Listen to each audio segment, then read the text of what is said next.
we go for launch. 5. Quiet, numbskulls, I'm broadcasting. Anything can happen in the next half hour. 4.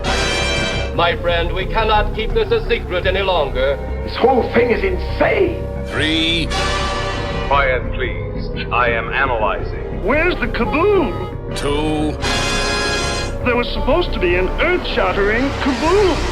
1.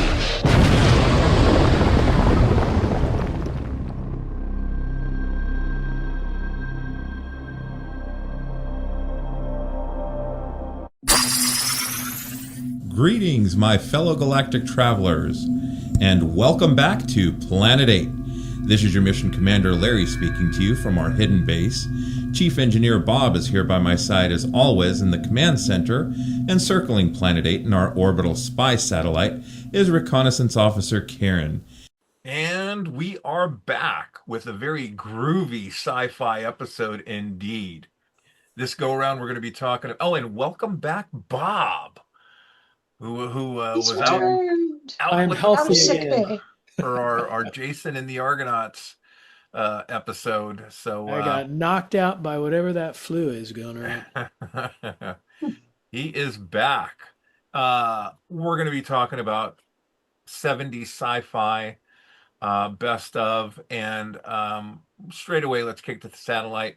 Walker, take it away. All right. Yes, another best of. We've done the 50s. We've done the 60s. Now we're doing the 70s. We should have wore our bell bottoms and our we can have some lava lamps around and stuff. However, we're going to talk about the 70s, but as we were preparing for this episode, we did sort of recognize that we've kind of already covered the best of the 70s. Did a lot of individual episodes out there. We've talked about Invasion of the Body Snatchers, Alien, Star Wars, Star Trek the Motion Picture, Logan's Run. We've done a lot of 70s movies already. So when we were trying to pick out some more movies for this, we said, okay, we're not going to pick the movies we've already done individual episodes for. So that really narrowed the field down quite a bit for all of us.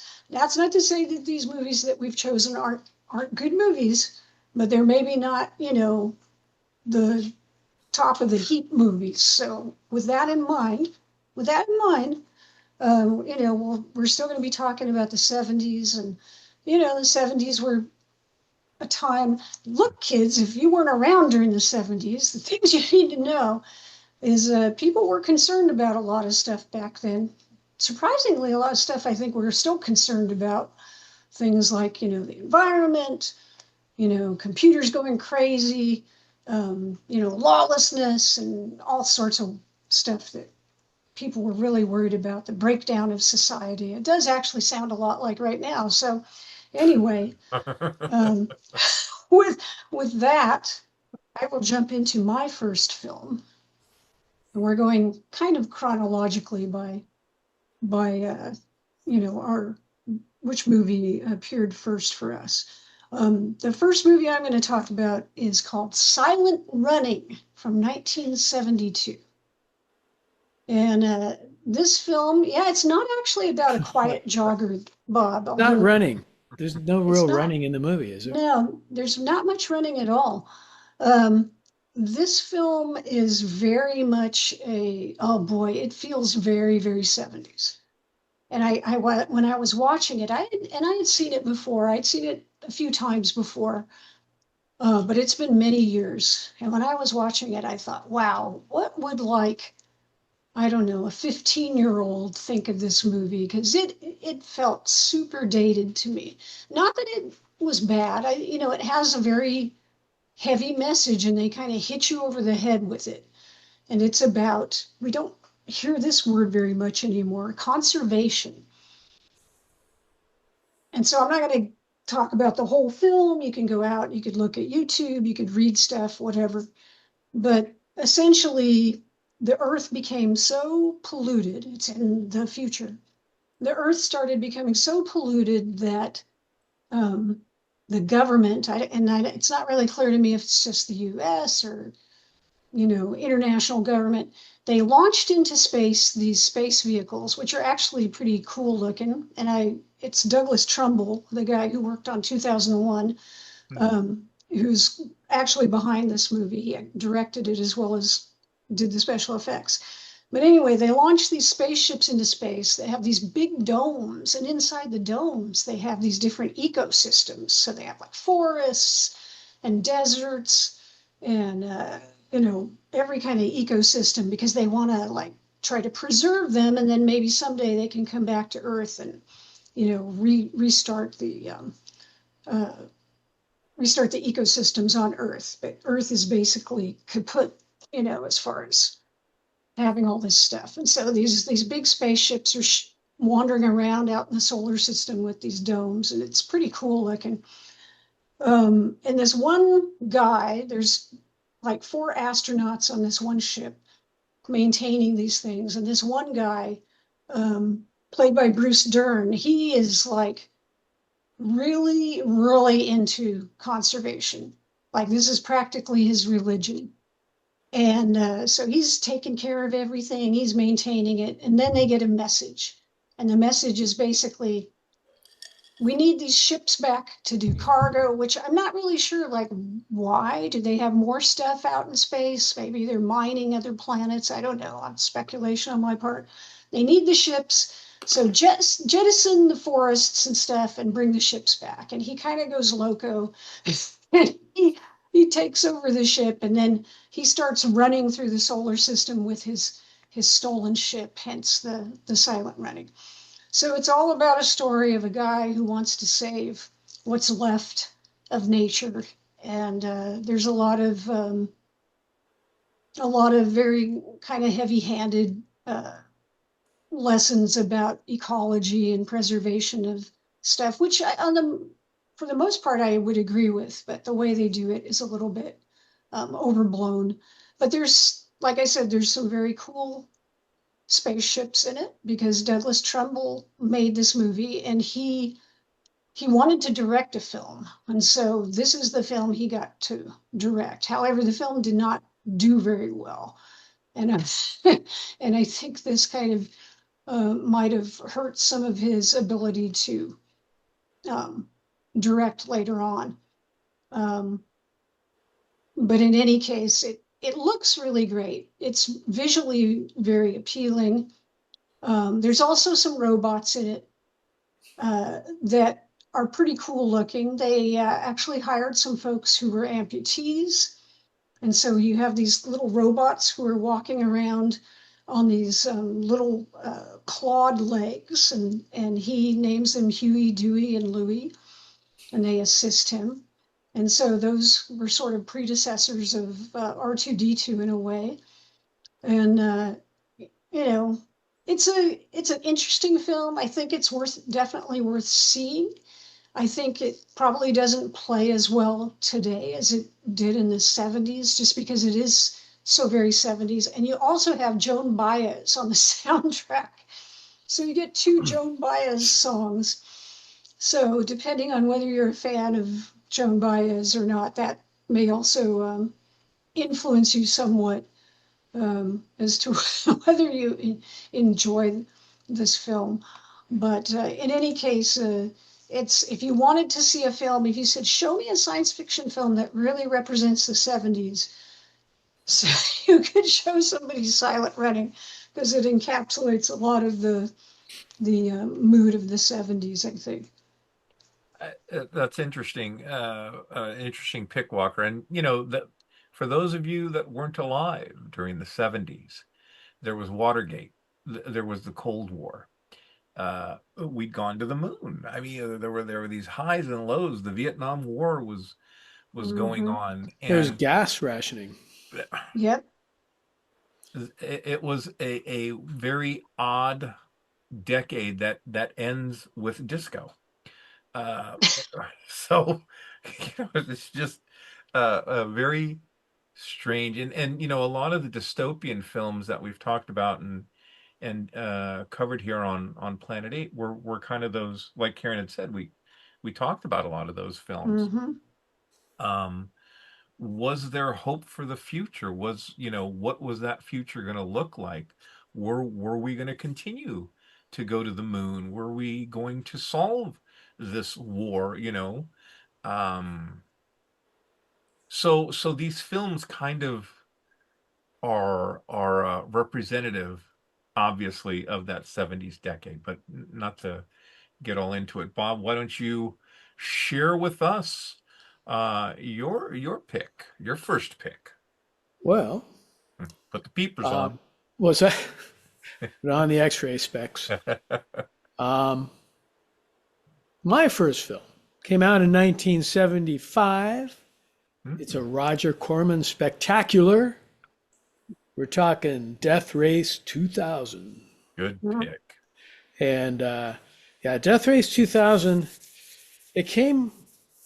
was based on a story called The Racer, which was written by Ibn Melchor. If that name rings a bell, he also was the writer and director of Angry Red Planet. And he had written, I think it was back in like 1956, he wrote The Racer. And it was based on that, although The Racer was very serious. And Roger Corman, because he was going to make this a very violent movie, he wanted to offset that with some humor, which Ibn Melchor was not a big fan of when he finally saw the completed film. But basically, let's see, I have my notes here.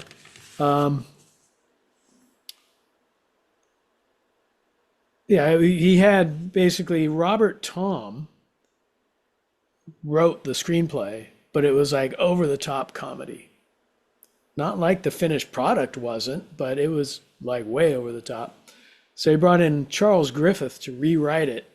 And Charles Griffith had written movies like Bucket of Blood and Little Shop of Horrors and Barbarella.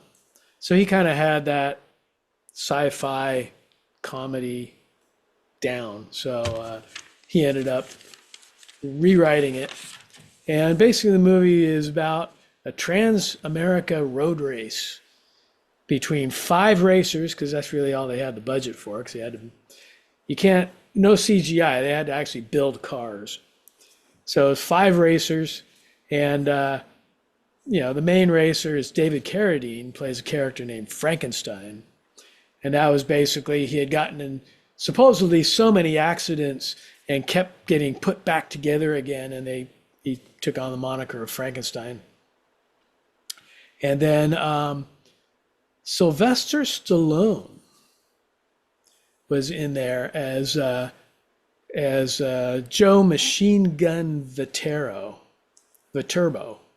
And this was pre-Rocky, so really the only film he had to his credit was The Lords of Flatbush, where he played a 50s, 50s gang with the slick back hair and the leather.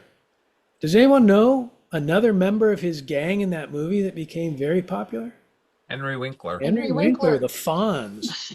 He had the leather jacket and the pompadour going long before Happy Days. So Sylvester Stallone, they got him, which was like, leave it to Roger Corman to just find actors that he gets them, and then by the time the film's released, they've done something bigger, and then he's got, star power. So the other racers are Calamity Jane Kelly, Matilda the Hun, and Nero the Hero. And each of their cars are basically based on their character. And Roger Corman, being Roger Corman, he went and got a guy to design these cars.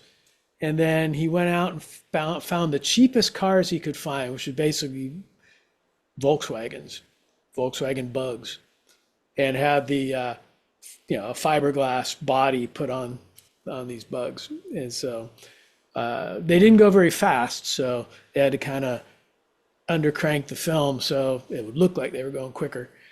And then they were so clunky and weird that none of the stunt drivers wanted to drive them.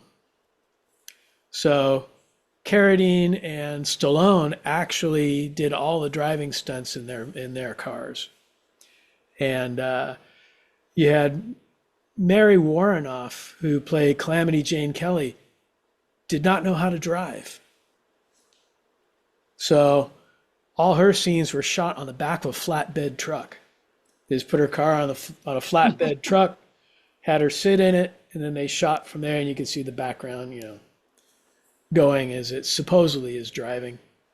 But the movie was directed by Paul Bartell, and he had done movies, or he went on to do movies like Hollywood Boulevard, Rock and Roll High School, Chopping Mall, that was a classic, Amazon Women on the Moon, and Eating Raoul. Of course, it was produced by Roger Corman on a budget of about $350,000. That's kind of that's pretty normal Roger Corman budget.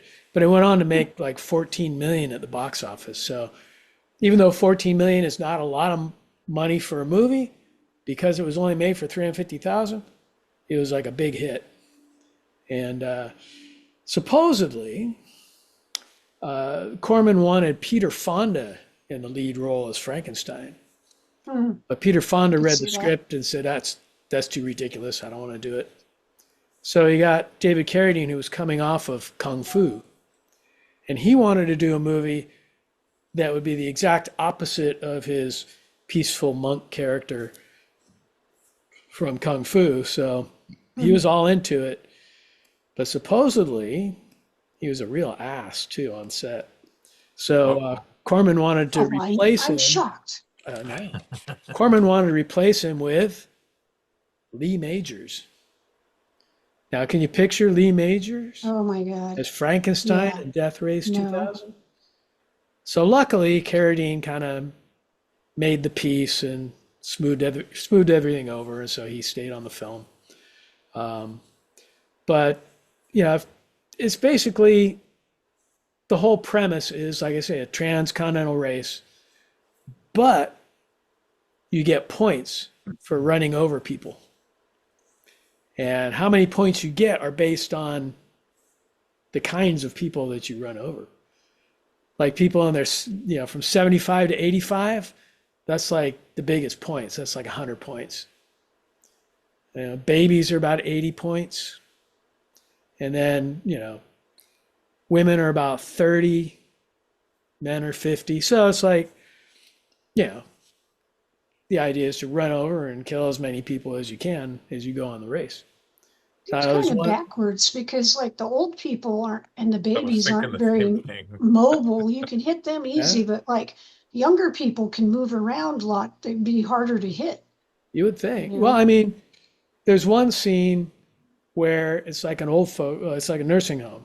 The nursing, and they put them they all roll out. all the old people out in wheelchairs and line them up on the street for Frankenstein to run over. So he's driving right at him, and then he makes a sharp right and gets up on the sidewalk and runs over all the nurses. Yeah, it's perfect. So, well, that's a very anti-establishment move, right? So it's a perfect 70s kind of theme, Oh, yeah. And he basically, his navigator works for this movement that wants to kill the president. So, she's kind of working with him, against him, whatever. But later finds out that Frankenstein wants the same thing. And so at the end of the movie, he ends up running over the president who's making a speech up on the stage. And Frankenstein becomes president. So that was kind of like a twist ending that Corman came up with. But yeah, it was a Trans-America road race all the way across the country, but it was all filmed around LA and Pasadena. So, that's any other little tidbits I could come up with. One of the mechanics, very small bit role, was played by John Landis. He's in everything. So you gotta, he was, I guess, fresh off of Schlock. So, right. Anyway, so Deathrace 2000, it's a fun film. It's worth checking out. A lot of gore, a lot of, like the Turbo has the big blade on the front of his car, so he runs over this one street worker and it just like impales him between the legs and he goes flying and he's on the ground with blood everywhere. But it's a lot of it's like comic violence. It's not like out and out gore. Like when Frankenstein runs over all the nurses, you don't see his car. He goes like kind of behind a hedge. You just see these nurses flying up in the air as he drives by. And then as you see his car come out from behind the bushes, there's one like laying on top of his hood. But, it's like I say, there's a lot of humor in it, a lot of gore, and then a lot of, messages. Same thing, So, Deathrace 2000, check it out. You won't be disappointed. How could you be disappointed with a Roger Corman movie? I mean, Hey. come on. Very good. I decided to pick a very seldomly talked about, very seldomly seen Woody Allen classic called Sleeper. No, just kidding.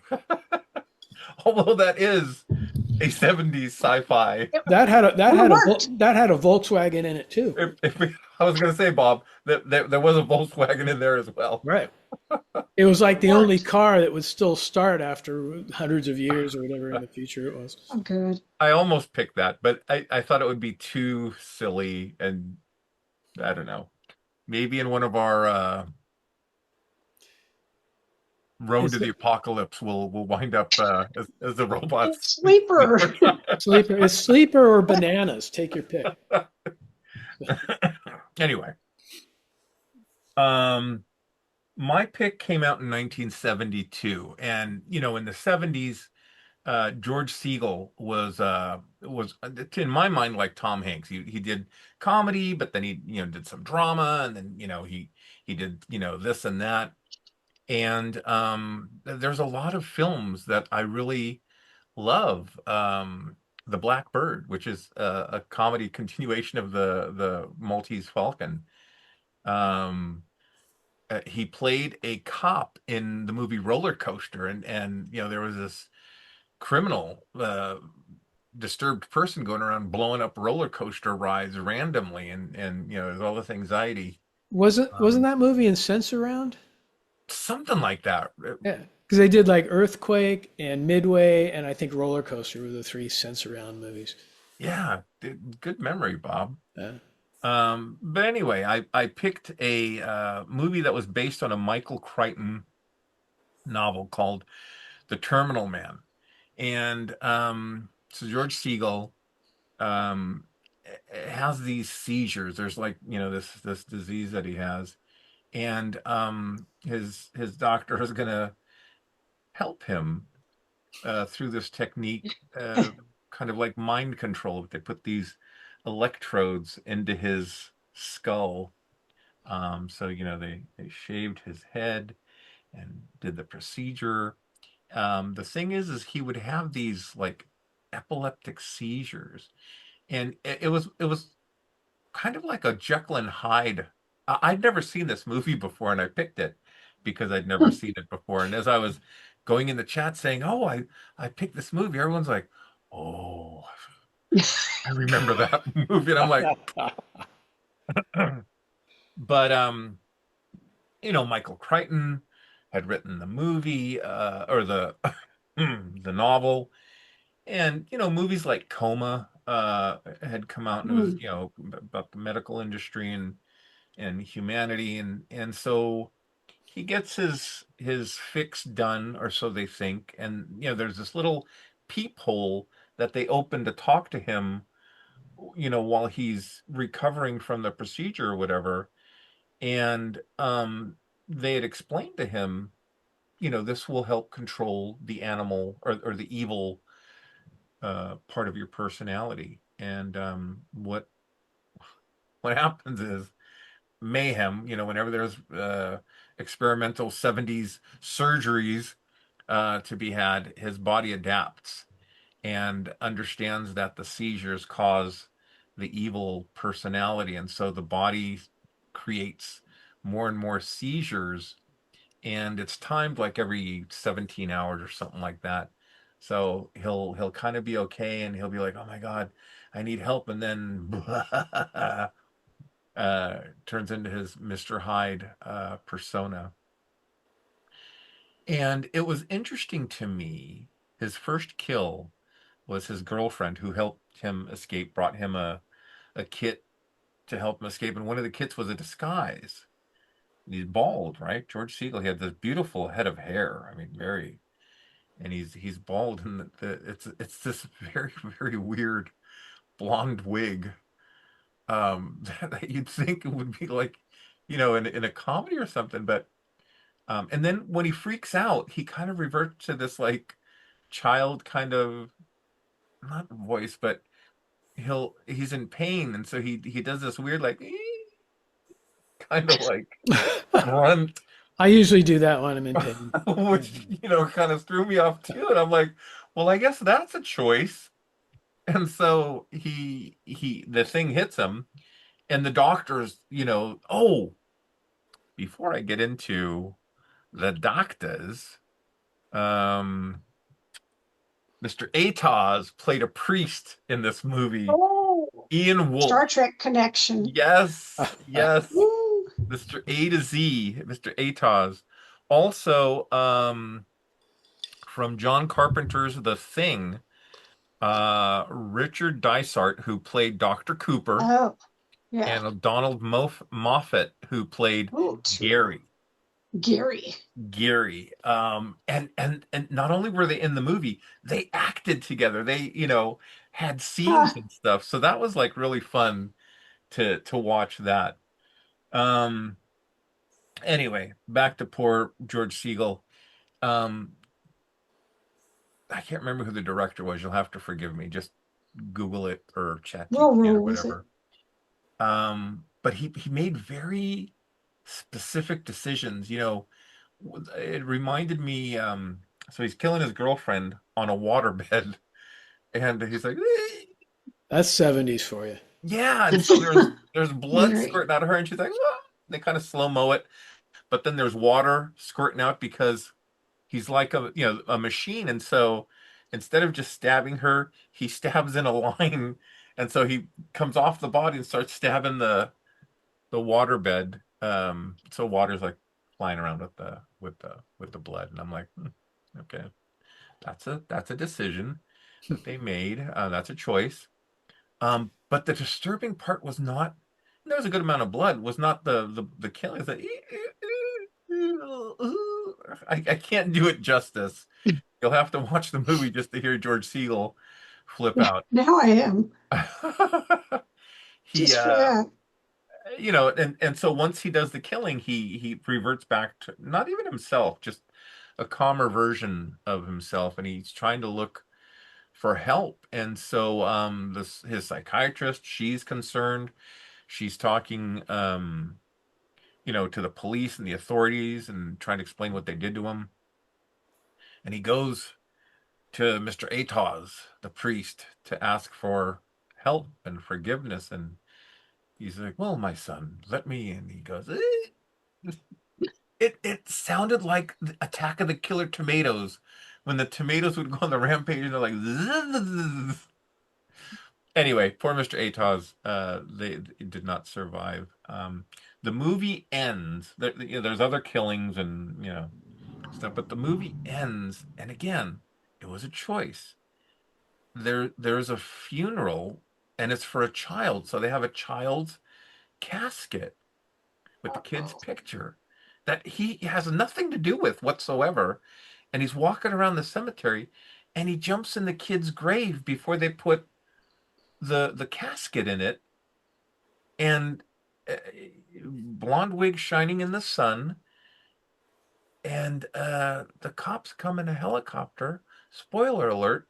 And the psychiatrist gets there at that time. She's like, "No, don't." And they shoot him. And you think, wow, that's messed up. Instead of helping him, they shot him. And then the movie ends, fade to black. and there's that little peephole that they were telling him, what they did to him, and they're talking to you, the audience. The procedure, you're next. And you can expect, You're next. help, You're next. brain control, and, classic 70s afangul. Yeah. But yeah, it was an interesting sci-fi in a sense that they're trying to not necessarily put a computer, but control this medical condition that he has, and it just goes doo-doo. Badly astray. Go figure. Yeah. So let's kick it over to the satellite, Waka. Well, I too have a film based on material by Michael Crichton. The man was very busy for many years. Indeed. I'm speaking of Westworld from 1973. Now, not only my favorites. Well, this is interesting. So he a lot of times a lot of the films we know from that were based on novels that he wrote. In this case, he was asked to put something together, and he wrote a treatment for a film. He didn't write a novel, and I was watching some like behind the scenes stuffs on YouTube for Westworld, and he said, and this guy was tall. I had to look this up because I watched him. He also directed the film, and so they have behind the scenes stuff on YouTube where he's directing the film. And good Lord, this man is like 6'9". So Michael Crichton was a very tall guy. But he was saying, when I had the idea for this, it was a visual thing. It wasn't I felt like it was supposed to be a movie, which is why I didn't write a novel. I just wrote the treatment for the movie. So he wrote that up, and then I guess he had already directed a movie for TV. So this was his first movie that he directed himself. And, I think the thing about Westworld that really sells it is Yul Brynner. Now, I've seen Westworld several times. Saw it when I was a kid. I've seen it in many intervening years, and then watched it again here the other day. And I got to say, so the leads in this really are like James Brolin, Josh Brolin's Thanos' dad. James Brolin, boy, they look a lot alike, although Josh is much more pumped up than his dad was. And Richard Benjamin, who I feel is one of those guys that, again, was very prominent, like in the 70s, maybe 80s, but he was Quark. Quark, yeah, and not the Quark from DS9, but the Quark with the one season-long sci-fi comedy show, yeah. And I feel like he was in a lot of like movies and TV shows in the 70s. Usually he played like some sort of a academic or a doctor, he was like a book learning city guy. He was kind of effete in some ways. They're not very exciting leads in this movie. They're kind of dull, to be honest. I'm just going to say it.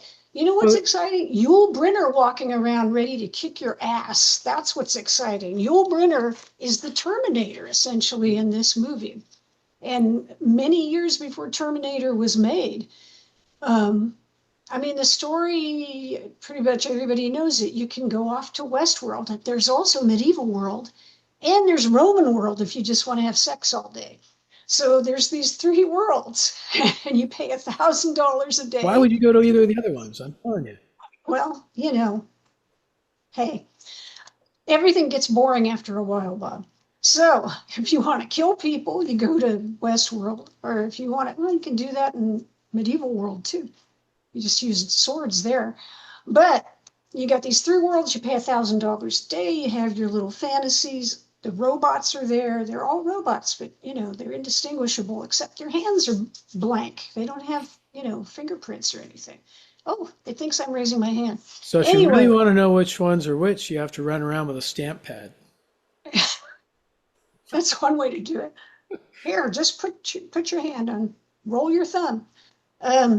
So yeah, so that's the story. We follow these guys in Westworld. They have their little shenanigans, but they keep running into the gunslinger, played by Yul Brynner, and he looks just like he did in the Magnificent Seven. He's got sort of this black outfit on. And kids, if you haven't seen the Magnificent Seven, pause, go find the Magnificent Seven, watch it, come back. It's also got Steve McQueen. It's fantastic. So, Or you could watch the Seven Boom, boom, Samurai. Same thing.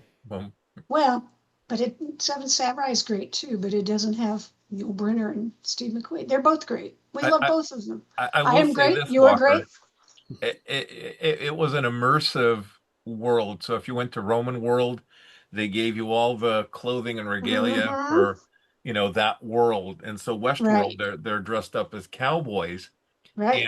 and the weapons, you can kill the robots, but they can't harm you. There's like a fail safe or It's heat sensor in the guns. there you go. What it turned out like, so you can't, another human can't shoot another human either because it's like it'll detect the warm body. Yeah. So yeah, so they keep running into the Yul Brynner robot, and he keeps, saying, "Oh, you spilled your drink, you mama's boy," blah blah blah, and then they shoot him and he dies. And he insults them in another place. They shoot him and he dies. But there's stuff going on behind the scenes where it's like things are happening to the robots, and the technicians are starting to say, "Well, we're having breakdowns in this sector and that sector," and the guy who is Rudy from $6 Million Man, Yes, Rudy Wells. yes, he's going, "This is almost like a virus that's spreading from robot to robot." So they're trying to figure it out. They don't know what the heck's going on. But anyway, eventually all hell breaks loose. And Yul Brynner robot decides, "I'm really sick and tired." He doesn't say this, but I will interpret for him. "I am sick and tired of these little candy asses shooting me and getting away with it." And he seeks them out, and he's like challenges the one guy to a duel, and he's like, "Oh, whatever." And Josh Brolin's dad is gone like that. And then he starts chasing Richard Benjamin all over the place. And that's when it's like, oh, this is Terminator, because he's just chasing him and he shoots at him and, can't Skynet. kill See, him. be careful with that chat GP crap, kids. Yeah, well, so it becomes a lot more fun once that happens. And then there's another guy in medieval world that tries to fight the Black Knight, and sword right through the middle, chaos, calamity, the robots are killing us. Eventually, somehow Richard Benjamin overcomes the Yul Brynner robot. It's kind of ridiculous, but he does. And, all the people who are, well, there's only a handful left alive, I suppose. But, it's this cautionary tale about technology. It's really more just an adventure, but, you kind of get this thing like, oh, technology, maybe we should be afraid. I mean, it's fun as an adventure. I think as long as you have the Yul Brynner character around, it's exciting. It wasn't as exciting as I remembered, so it was a little disappointing. But it's a pretty good movie, and it's a pretty good representation of what was going on in the 70s. You can kind of look at it like, oh yeah, the Westerns were starting to die out, and we had, more science fiction films coming in. So that was also kind of I think another layer that was going on there. And I also thought we got more scenes with the Yul Brynner robot with his face off, but there's only one quick scene towards the end. So Yeah, sadly, just that one. you do not. But he had Now, that cool ass walk, holding his belt buckle. oh yeah, I'd run for sure. And of course, then we got that HBO series a few years ago, which the first couple of seasons were really fantastic. They took this whole premise, and I think because now everybody's focused on like AI, they were able to kind of make it even more, I don't know, if disturbing is the right word, but make us think about what is consciousness, and how would you know if there was one character who was a robot and didn't even know it. And so they did a lot of cool things with this kernel of an idea. But yeah, original Westworld, Michael Crichton. It's a Michael Crichton production, essentially. Worth seeing for sure, but mostly because Yul Brynner was the man. It was, yeah. I watched it a year or two ago and I still liked it. So Of course, I did see it in theater when it came out, There you go. and no, I enjoyed it. Hey, I was a kid back then. It was like, wow, that was really cool. right. But For some reason, I was thinking like Scaramanga, the man with the golden gun. Well, they say the lyrics, love is required whenever he's hired, comes just before the kill. So he would have to go to Roman world, have his sex before, and then he could go to Westworld and kill. Oh, good. So, Oh, and there's Man. a Star Trek connection. yeah. The Star Trek connection in Westworld is Majel Barrett, so Nurse Chapel, Gene Roddenberry's wife, plays the Madam in Westworld, the robotic Madam. Yep. So there you go. All right, I passed the baton.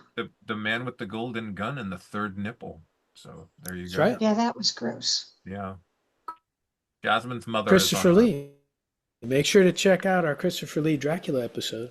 Oh, absolutely. All right. So, my second movie is a classic from 1978 from Toei in Japan, Message from Space. Ooh. And Message from Space was written and directed by Kinji Fukasaku, who directed all the Japanese scenes from Tora Tora Tora. He also directed The Green Slime, which has one of the greatest theme songs from any movie in history. And he also did Battle Royale later in his life, which what's that one, Mockingbird Games or whatever, those movies. The Hunger Games? Hunger Games, direct ripoff of Battle Royale. So That's what I've anyway, heard. maybe I'll cover Battle Royale in another episode. But it's got like I said, Kinji Fukasaku wrote the story, and then he got Shotaro Ishimori, who was basically a manga artist that created Kamen Rider, Sentai series, a whole number of superhero shows. And between them, they came up with a screenplay. It was based on an old Japanese folktale called The Eight Dog Soldiers. A lot of people think it's based on the Seven Samurai, but it's basically eight dog soldiers.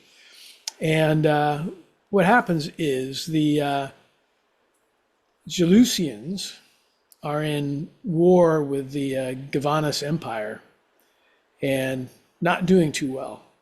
So they try to recruit 8 heroes to come and help fight the Gavanas. And so the way they find these heroes is they release 8 Liabe seeds, which basically look like glowing walnuts, out into space. And then they send Princess Emeraldida and her assistant Roku to go out and basically follow the seeds and find these warriors and bring them back. So basically, the warriors, quote unquote, that they find are not exactly what you would call warriors. You've got 2 rough riders, Shiro and Aaron. You've got their friend Jack, who basically owes money to a bunch of mobsters. You've got General Garuda, who was played by, and we'll get into the actors here in a little bit, but Vic Moreau. And he's sort of a retired general living in a bottle with his robot Beba 2. And they also, one finds Prince Han, who is the rightful heir to the throne of the Gavanas, and Maya, who's like a spoiled young aristocrat, and the eighth warrior is actually Beba 2, the robot. He ends up getting a Leabe seed, but it's a story of kind of reluctance because they're sort of reluctant to do anything, and then there's Jack betrays the two Jelusians, but then there's they come together and there's an eventual victory. But it's a fun movie. Obviously, you're going to draw parallels to Star Wars. What Toei did was Star Wars came out here, of course, in '77. It was going to be released in Japan in '78. So they sent a bunch of people working on the film, sent them all to Hawaii so they could see Star Wars. And then they came back and they were told that they had to make Message from Space very quickly so it comes out in Japan 5 months before Star Wars. And There you go. so, hey, it worked. The stars of the movie are actually big names in Japan. Sonny Chiba is one. Sonny Chiba was in Terror Beneath the Sea, but he was also a big action star at the time. He was in the Street Fighter movies and all that. He started a group called the Japan Action Club. And what he would do is he would basically train martial artists to be actors and fighters in movies and TV. And so he brought in two of his students. There was Etsuko Shihomi, and she was basically Sister Street Fighter. She was in all the Sister Street Fighter movies. She's part of it. And Hiroyuki Sanada. Now, Hiroyuki Sanada, he was in The Ring. He was in Rush Hour 3. He fought John Wick in John Wick 4. He went on to do the Message from Space TV show. He was also in Speed Racer, and he won quite a few awards for playing Toranaga in the new Shogun miniseries. Oh, So he I know who was you're in there. talking. Vic Moreau, like I said, he was big in combat before this. He would go on to meet his end in the Twilight Zone. Yeah. That was, for those who don't know, he had a scene where he had a child and he was, in the middle of a war and he's like running off the battlefield and there's a helicopter in the background and there was a mechanical problem with the helicopter and one of the blades just decapitated him basically right on the set. So that was it John for Landis. Vic Moreau. Also, there's the president of space, Noguchi. He was played by Tetsuro Tamba. Now, does anybody know who Tetsuro Tamba was? I can't say that I do. He played Tiger Tanaka in You Only Live Twice. Another James Bond. That's right, another Bond connection. So, yeah, it's basically an all-star Japanese cast, the biggest budgeted Japanese film at the time, which was about $5 million. And when you compare Japanese budgets to like American budgets, you have to kind of remember in Japan, they don't have unions. They don't have a lot of other things that kind of inflate prices.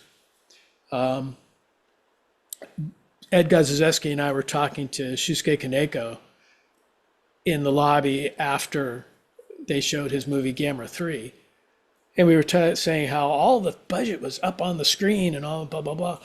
And he said he enjoyed James Bond movies. And we said, well, James Bond's movie, you've got the unions, you've got like all this money that goes to catering and feeding everybody with food. And there's like a lot of wasted money that doesn't get up on the screen. And he just looked at us and he goes, I would like to waste money. So they don't do that in Japan. So, I mean, a $5 million budget in Japan, if you like made that film here, it'd be, at least twice as much. So So Jack, definitely check out Message from Space. A lot of fun, and they have sword battles and everything else. In fact, Sonny Chiba actually broke his ankle. So there's one scene where it's in the movie. He goes running and he's supposed to slide underneath this door that's coming down, and he didn't quite make it, and it came down on his foot or on his ankle and broke his ankle. But yeah, show must go on. They kept filming, but and one little bit of, I always like throwing this out as a little bit of trivia. There's a scene that takes place early in the film in a bar. It's kind of like disco. Dun, dun, dun, dun, dun, dun, dun, dun, everybody's dancing around and everything else. And General Garuda's sitting at the bar drinking. And there's a table that it zooms out and you see this table. And it shows it a couple times. And if you look at the guy sitting on the left side of the table, it's Chris Isaac. Yeah. So just like randomly he's there. It's just like blink and you'll miss him. But no, he before he became a rock star, he was a boxer, and he was boxing in the circuit in Japan at the time, and he just got a little bit part in this Toei film. That's bizarre.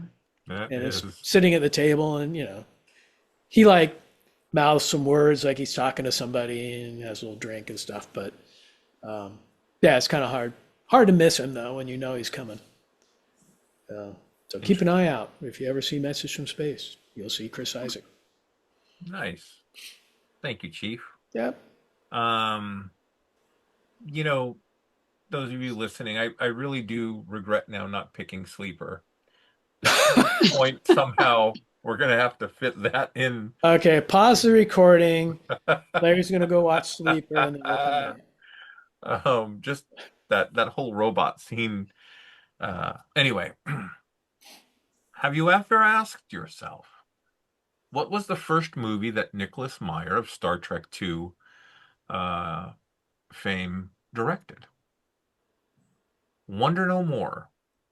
Time After Time was a 1979 film that tells the story of H.G. Wells using his time machine to stop Jack the Ripper. So this is really fun. It doesn't take away from the original Time Machine movie, when they go into the future of the Morlocks, and he saves the damsel in distress, and the Time Machine is not as cool as the original, but H.G. Wells is played by Malcolm McDowell. David Warner plays Jack the Ripper, and the damsel in distress is Mary Steenburgen. And these actors are great. Nicholas Meyer did a great job. Oh yeah, as weird and uncomfortable as The Terminal Man was, this was a thing of beauty, fun, exciting. Jasmine watched it for the first time, screamed, and got all uptight, and it's Jack the Ripper. Seek the film out. I forget how I watched it. I think I own a copy, but it's streaming out there somewhere. Actually, no, you know what? I bought a digital copy because I couldn't find my DVD, and it was like $9. But it starts off in Victorian, and all in a fun thing I was reading. Malcolm McDowell wanted to, portray H.G. Wells as authentic as he could, and so he found this recording of H.G. Talking about whatever, and he was like really like shocked to hear he had a southeast London accent and a very high pitched voice. So if you can imagine, he's like, yeah, that could be a choice, but not my choice. So he did a great job playing H.G. Wells. And I thought it was very interesting that they chose his nemesis to be Jack the Ripper. And they're having, not to give the whole story away, but they're having dinner.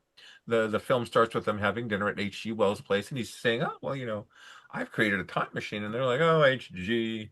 And Jack the Ripper plays this doctor friend of H.G. Wells, and nobody knows he's Jack the Ripper. And before coming to dinner, he commits a murder, and so the cops come to the door and they knock at the door and they're like, "Oh, is anyone here who shouldn't be?" And HG's like, "Yeah, go ahead and look around the house." And he shows before the cops get there, or maybe while the cops are there searching the house, he's showing his friends because it's not just Jack the Ripper there. He's got his buddies there, and he shows them how set the coordinates in the time machine. You use the magic key, you put the key in, make sure you don't lose the key, because if you lose the key, you will not come back home. That was a very, very important scene that they played. And so Jack the Ripper figures out how to use a time machine. He didn't do something, and so the time machine went back, and that's how H.G. Wells is able to go forward in time. It is a great movie. It's funny. It's exciting. I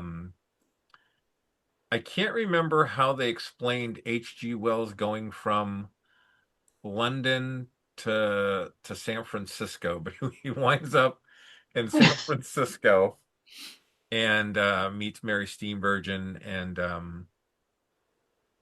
then Jack the Ripper's doing what Jack the Ripper does, and there's I thought it was kind of funny.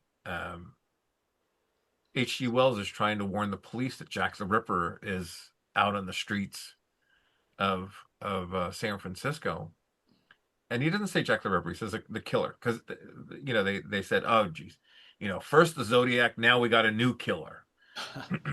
And HG says, I know this the killer. You want to look for this person? And they're like, "How do you know this? Are you a cop? Are you from Scotland Yard?" "No, I'm a detective, and my name's is Holmes, Sherlock Holmes." So at that point, the cops are like, "Oh, great, we got a loony guy here." And anyway, They have to got to call out Harry Callahan. Yeah. Well, to me, it was so interesting that they decided to cast Malcolm McDowell as Wells, like in the hero role, because if you think about Malcolm McDowell, I mean, he was in Clockwork Orange, Caligula. He was usually playing bad guys, and even after this movie, he played a lot of bad guys. He was usually playing kind of psychopathic, nasty dudes. But in that role, he actually really comes across very sympathetic, which just, I guess, shows his range. But Absolutely. I mean, at one time he's weeping. Please listen to me. He's a great actor. What's interesting is the studio wanted to cast Mick Jagger as Jack the Ripper. And Nick Myers was like, "No, no." And he really fought against that. So, well, and David Warner is so good too. Oh, and like there's that whole scene where he's like saying, these people, you have to see what they, I look like an amateur compared to what they're doing, which is sad but true. With all especially you think about Zodiac and Hillside Strangler and Son of Sam, all that stuff going on in the 70s. I mean, it was scary times. I mean, it's still scary now, but well, you know what David Warner's best role ever was? In The are you Omen. going to say Time Bandits? That's right. He played evil in the Time Bandits. Well, both of these actors played villains not villains in Star Trek movies. Yeah. David Warner did play a villain in Next Generation, the TV show, though. I thought you were going to say Jack the Ripper was the Star Trek connection. Well, Jack the Ripper was in an David episode Warner. of Star Trek. Uh, Remind me, Red Next Jack, Red Generation.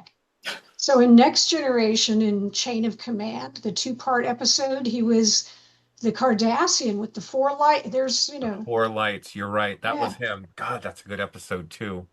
hmm Um, But he I played Chancellor Gorkon in Star Trek Disco- 6. And, was and it he was the Discovery? ambassador in Star Trek 5. The Final Frontier. Yeah, yeah. I remember And that then, part because he hooks up with the Romulan at the end. yes. And then he was Malcolm McDowell. Mhm. Takes a second, but I get Yes, there. Malcolm McDowell was in Star Trek Generations as the villain Soren, who was in the Nexus. So right. Responsible anyway, for killing our beloved Captain Kirk. that bastard. Bridge on the captain. You know, it was because of this movie that Nicholas Meyer was selected for Star Trek 2. They really, really enjoyed, and the film did great at the box office. I mean, so if you haven't seen Time After Time, go watch Sleeper first, and then watch Time After Time. So you have to watch The Magnificent Seven, The Seven Samurai, Sleeper, right. and Time After Time. That's right. Where else do you get so many film recommendations, huh? You kids have you have your work cut out for you.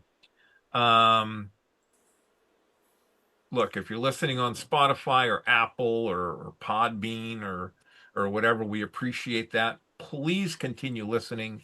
We love that you're supporting the podcast. Please share with your friends and your family. If you have not gone to our YouTube channel, guess what, kids? It's free.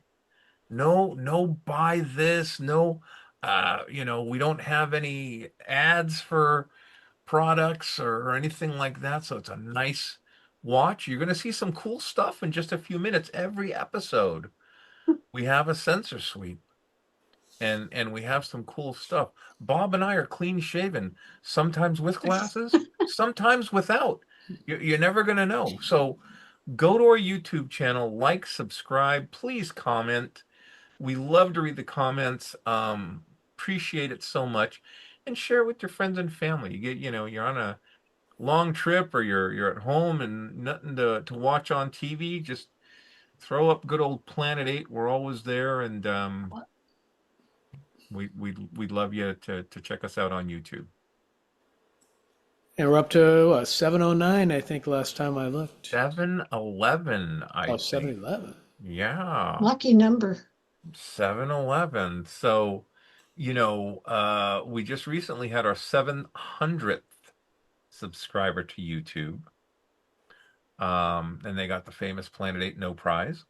You too can win a No Prize for Planet 8 if you become our 800th subscriber, hopefully sooner than later. But hey, talking about sensor sweeps, Bob Walker, who wants to go? Actually, Bob, you got something really cool. I can go. Mine ties in with both of the films I covered. Yes. Which is kind of amazing. Like, that's a first. Basically, you had David Carradine starring in Deathrace 2000. You had Sonny Chiba in Message from Space. And what I have is a samurai sword. And this is a replica of the sword that David Carradine had in Kill Bill. And the swordsmith that made the swords in the movie was Sonny Chiba. So it fits in with both. This is an actual sword too. It's like, I've got a replica samurai sword in the house that's got a dull blade, but this one, nice and sharp. If I had a watermelon, watch out, I could chop it in half. If someone's head was here, I could just chop it off. I was going to say, invite Bob to your next barbecue, but chopping the head, never mind. Oh, man. So another little thing I'll just throw out there, and this is for Stephen Patrick Lee. Sonny Chiba was the swordsmith in Kill Bill, but his assistant was played by Kenji Oba, who is also Space Sheriff Gavan. And anyway, the coolest part of this sword, though, is that it is autographed by Sonny Chiba. So Nice. he was down at Monster Palooza, and they were selling the swords and having him sign them. And so I got a picture with Mr. Chiba. I got the sword signed, and it hangs in my front room. Nice. Proudly. Very So cool. that's my sensor sweep for tonight. Well, Walker, I understand you have a side hustle. Echoes from the satellite. Well, it's not much of a hustle. Hustle and bustle. What might we see in your next episode? In my upcoming I saw one episodes. had like a sword. That was a sword and sorcery episode. So Yes. sometimes we do sword and sorcery on the satellite. So I did a episode because I had a big honkin' Conan book. So I talked about that. And it's really funny because the first sword and sorcery episode I did on this little anthology, I got 200 something views. And then I do a big giant Conan book and I get like 60. I have no idea. I can't figure it out. I don't know what they There is want. no logic to the I want interwebs. to say that first sword and sorcery one. I thought last time I looked at your chat, I thought it held over 300 or something. I don't know. There's one that has 200 something and another one has 300. And I was like, oh boy, I got my audience. And then the last couple have been like 60. So I don't know. It's so hard It's to the same tell thing what's here. going on. It's like we got Outer Limits with 24,000. We got Christopher Lee with 22,000. We're over 6,000 with the Invaders. And then, we have others that are like 50. 20. 24. So I keep plugging along. I'm going to start a comics feature. And I think the first thing in my comics feature, I don't know if you two will remember this character, because I want to do science fiction comics. So that'll be my next little sub feature on the Echoes from the Satellite YouTube channel. And it's going to be Killraven from War of the Worlds. Marvel used to do a War of the Worlds book. But it was very superhero-y kind of, because they all had costumes and stuff. I remember. But it was, very dystopian. I was looking at that. I was looking at Guardians of the Galaxy. I was looking at Deathlock. I love Deathlock, but I thought, well, let's try Killraven and see what happens. So I think that'll be I've coming got up like a soon. magazine-sized comic of like the original Star-Lord. Oh, like Marvel previews, probably. Yeah. I didn't want to go with Guardians because I think there's too much confusion with the Marvel ones, which is totally different than the original comic book version. So yeah, we'll see how that goes. Let me ask you guys, we don't have Jeff or Lord Bloodraw with us. They are huge fans, not just of Star Trek Discovery or Star Trek Strange New Worlds, but also Star Trek Starfleet Academy. Have you guys watched the most recent Starfleet Academy, or have you been watching Starfleet Academy? I initially thought I was going to hate this series. I thought I was going to join you guys in your Star Trek hate. But it's actually, the first couple episodes were okay, but then it's gotten really good. And the last one I don't know if one comes out tonight or not, but the last one tomorrow? Okay. No, the last one I watched was excellent. I mean, I thought that was one of the best Star Trek episodes in a long time. No. Walker? I was not planning to watch it. I saw the ads for it and the one they're all laid in the grass. And I was like, okay, this is not it. I'm not watching it. It's more crap. It's more profaning of my show. But then you guys were all like, this is pretty good. It's not bad. And then my partner was like, I want to see it. And then I was like, oh, God. So I restarted the Paramount thing. And kind of like you, Bob, I was like, the first one, I was like, I don't know. And the second one's like, But then it started to look a little better. I'm not saying there aren't things that irritate me, because there are, but I liked the episode with the hologram and Cisco. I thought that was really interesting. And then the last episode with they took them out to do the test on the spaceship and everything. I They liked the meet the parts with the Furies. kids. Yeah, that one, the part with the kids I liked. I feel like, who is the actor playing Paul the Giamatti. Paul Giamatti?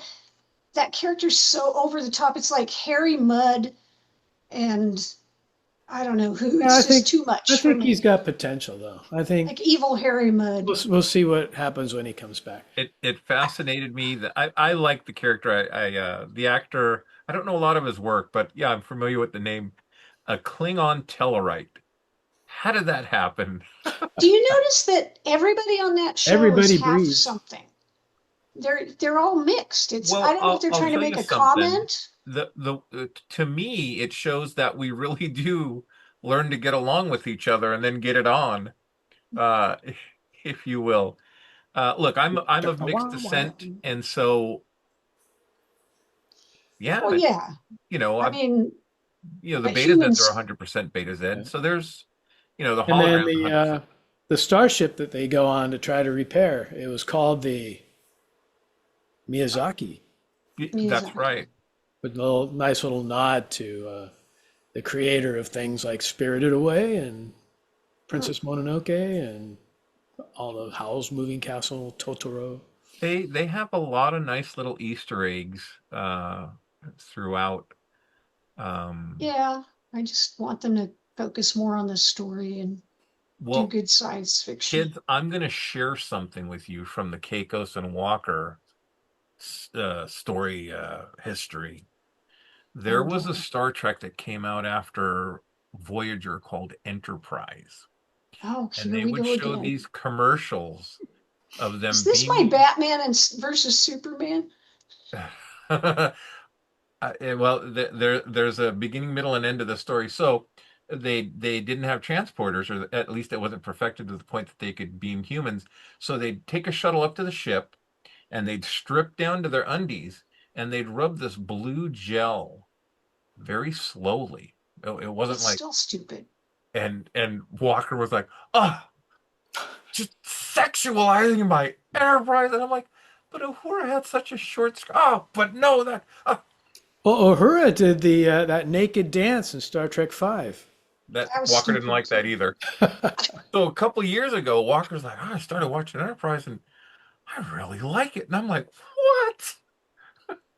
But what about the blue gel? What? Yeah, well, still, so it takes me months and years to kind of warm up, you know, and I'm this close to starting to watch Enterprise again. Because not just Walker, someone else, my friend Jay, who does shirts for the Planet 8 podcast. Oh, it's a cool shirt. It is. Um, was watching. I'm like, oh, these things sometimes they age well. I enjoyed the last season of Enterprise, but I did not enjoy the final episode. I thought it was kind of Oh yeah. hokey, and then I was watching this podcast, the Decon Chamber, with the guy that played Oh, the Trip, two and actors from yeah, yeah, and they had Reed and Trip. Brandon Braga, and Michael Pillar Oh, he's explaining, deceased. not Michael Pillar. Is he deceased? Um, yeah. Wow. That Okay, guy. so this is like a couple of years ago then. Um, yeah, wow. Sorry.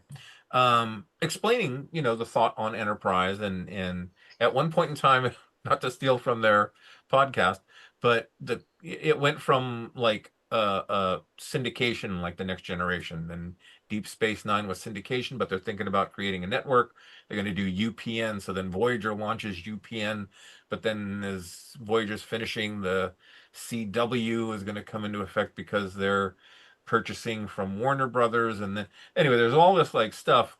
So by the time Enterprise came up, they weren't quite sure who in corporate was in charge, but there was this one person, an executive, that said, I think we should start having boy bands playing Oh God, yes. in the cafeteria or the mess hall of Enterprise.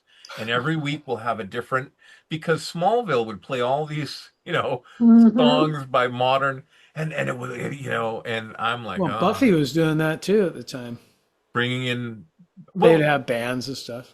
see, Buffy, it's like they're at a school. I don't know. I never watched Buffy, but you're Well, in they had It a was a little club at more the school possible. kind of thing. you're in deep space. It's a small ship. It's like a submarine. You're gonna have anyway. It was an interesting podcast. And Yeah. I guess it was a couple of years ago because he was on it, Hmm. Michael Pillar. Anyway, went to go visit the Orwigs. Gail and Ray had lunch a couple of weeks ago, and their home. If you were to look at like all three of our backgrounds, I swear to God, it was beautiful from bottom to top. All this memorabilia, autographs, picture autographs, books, Disney, horror, sci-fi. Anyway, there's this one book that they had, and I'm not And a you huge, stole it. I did. Don't say anything. This thing's so big you couldn't steal it. Good Valley Lord. of the Cliffhangers. Oh, it's a big one. And My Republic God. cereals. So this book, Ray's father would call it the Bible, has all these pages and pictures of some of these Republic cereals. That's an odd-sized book, too. It is like It's epic. huge. It is It's huge. like an atlas or something. Absolutely. And I found one that was not, you know, astronomical in price because some of them are ridiculous. But I was talking to the person and they were able to work something out. It's a beautiful book. I don't know that you'll ever be able to get one not without paying astronomical price, but I think I'll start posting pictures. What's the name of that book, Larry? It's the Valley of the Cliffhangers. Okay. Is there an author connected to that? Yeah.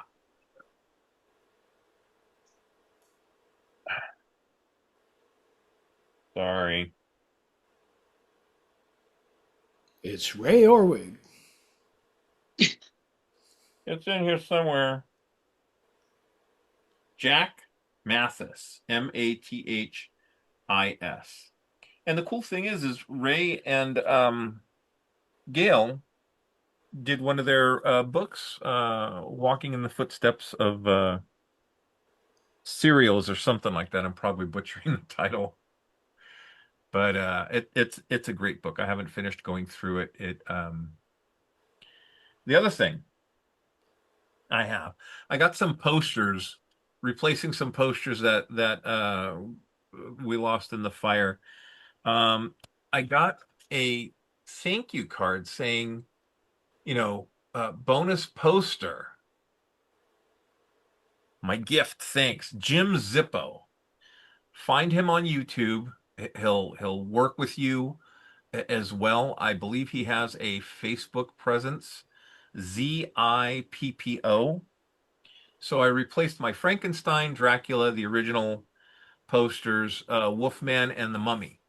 One point in time, if you went to Tower Records decades ago, bought the videotape, the VHS tape, they'd give you a poster. It was a very thin paper that they had these reproduction posters on. Are these originals or these are No, these repos? are copies of the original. And the paper stock is really good. The bonus poster he sent me, Oh, nice. this Cool. thing is beautiful. They're 41 inches by 37 inches. And I mean, the print is, the color is fantastic. Jim, you're watching this, thank you. I will be doing business with you again. I have hanging up in my TV room. I have It Conquered the World, an original one sheet. Ooh. But I got it from a friend, Clay Holden. And this thing, if I take it out of the frame, it's just going to turn to dust and fall apart. So he gave it to me. He goes, here you go. He goes, you might have to get it restored or something. I said, well, I'm just going to put it in this poster frame and put it on the wall. And I'll never take it out because it'll fall apart because it's ripping at the seams and things. But when it's in the frame, you can't tell. But I have a poster, a 3D poster. See the most fantastic films the human eyes ever beheld in 3D. And it's The Creature from the Black Lagoon and It Came from Outer Space that I won at Thrillville. Will Viharo and Monica, we used to do the Thrillville show. And this thing, it was probably at a drive-in, probably on display outdoors, even though it was in a glass case. And it is so fragile. I wanted to replace the frame, but I was afraid to don't do take it. it out. Don't do it. Yeah, it's just don't touch it. So anyway, kids, that was a very fun episode. Hope you guys enjoyed watching and listening. Again, like, subscribe, share, and comment. We appreciate the comments. We respond to the comments.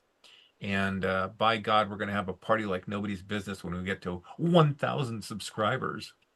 Hopefully sooner than later. I'll dress up as a Woody Allen robot when we get to 1,000 subscribers. How's that? So anyway, take care of yourself. Be good to yourselves. Be good to others. Enjoy the podcast. Again, thank you for subscribing. This is your mission commander, Chief Bob, Reconnaissance Officer Karen, signing off.